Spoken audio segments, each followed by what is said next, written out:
What's up, YouTube? It's gosh, I don't even know.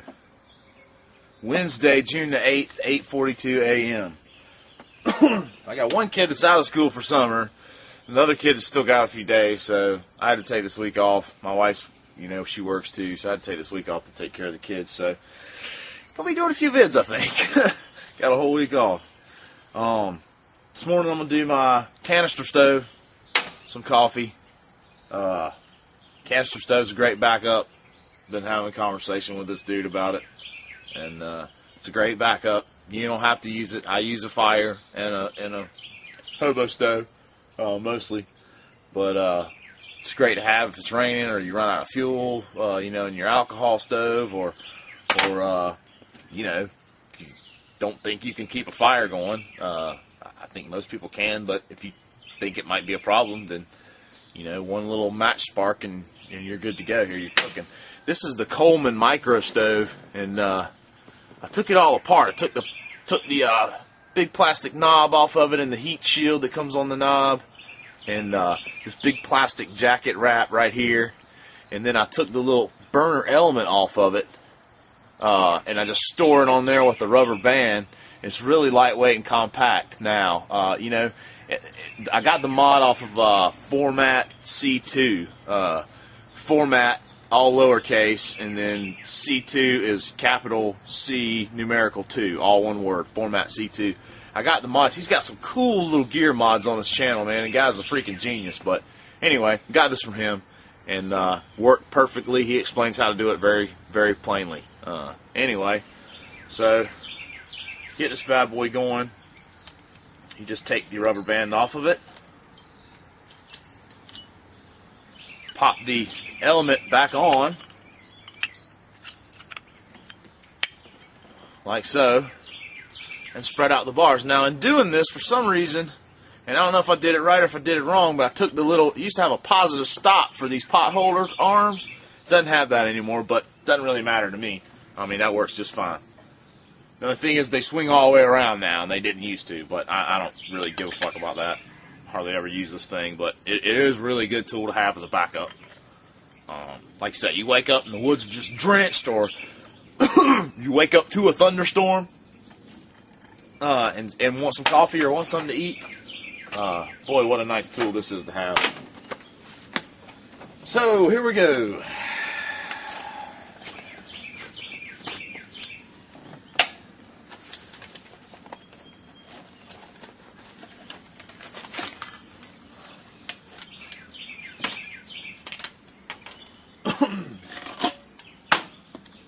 Added another can to my hobo stove setup, just so I'd have another pot if I wanted to just boil water in one and eat, pour it in the other one and put the top on. I can do that.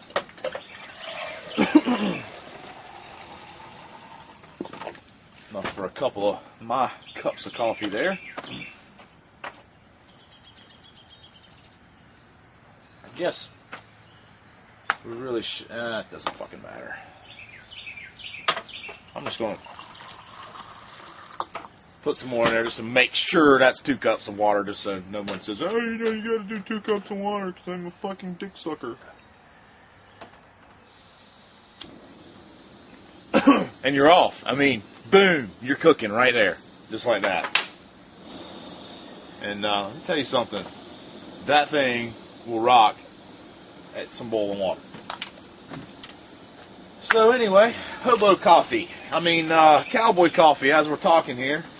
The way I drink coffee on the trail is I either use instant, which I hate them all, even the good ones, even the Nescafe, it's not coffee to me. So, bag of regular coffee, let this boil, put the coffee in the can and let it boil in the can, and then I pour it through a modified coffee filter that comes with one of those, stainless steel coffee makers that has the little, permanent coffee filter, if you will. I just cut, it used to sit like this. It used to be kind of shaped like this cup, like this, and you put the coffee in there. I just took some tin snips and scissors and a file and cut the screen down, smoothed the plastic out, and now I use it kind of upside down from what it was normally used. I just place it in my coffee cup here, kind of press it in place with my thumb, and it stays in there pretty tight. It won't come out, you know. Well, I mean, it'll come out if you shake the motherfucker like that, but anyway, pretty good. Pour the cowboy coffee through that and fill your cup up, and works like a champ. So once the water starts to get hot,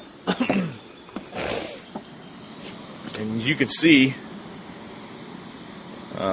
make sure. Well, I sat back down and sat on my freaking remote. Sorry, had my coffee this morning. So, and not normally, but lately I've been just taking this pot, making my coffee on my stovetop in the morning.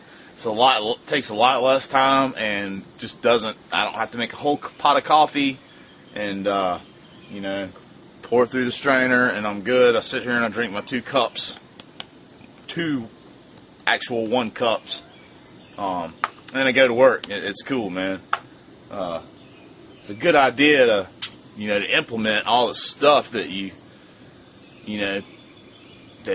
are gonna do in the field.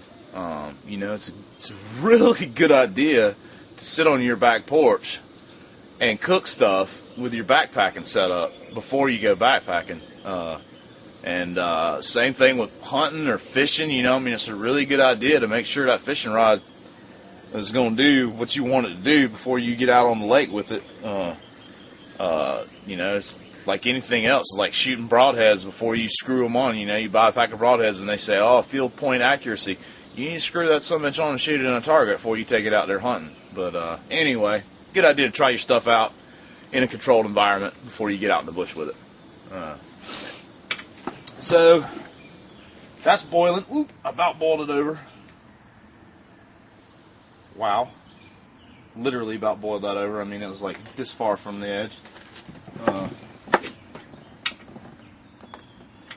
So, you know, I mean, even having a lid for your pot with something like this, I mean, the output is just it's amazing, and you can turn it all the way down and simmer. You know, if you're cooking a stew or a soup, you know, boiling a squirrel or something, and you can turn it all the way up and get a boil. And you know, I haven't timed it, but I guarantee you, put this lid on, out of the wind, out of the cold, in a protected area, and you could boil 2 cups of water in this can. I bet you could boil it in 3 minutes. You know, 4 at the most. This thing will really put out some BTUs. So, good tool to have around. Of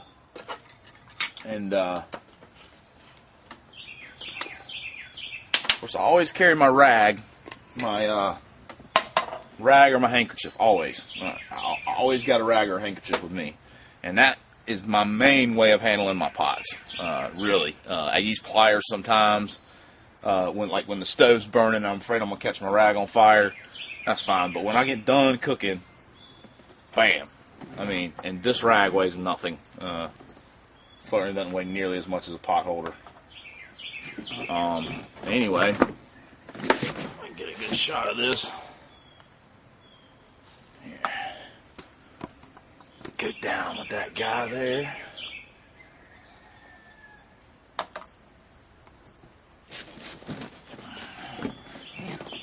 Alright, here we go. So, once you're done there, just pour that nice black gold right through that filter.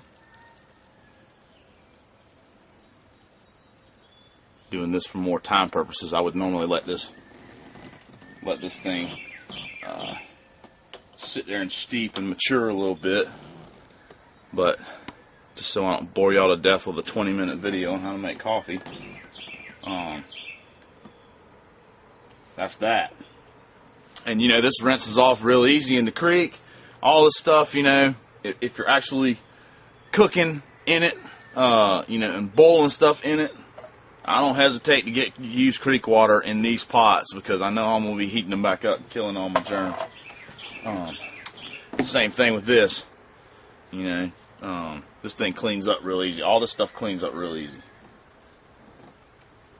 Alright, so you got your cowboy coffee, filtered. You don't have to wait for your granules to sink down. And I'm going to tell you what, man. This is some good, rich, delicious, strong coffee, you know. This ain't no instant. It ain't no way, shape, or form nothing instant about that right there. That's real freaking coffee. Oh my God. Oh my God. And you know, with some real tobacco, that's that right there wake your ass up.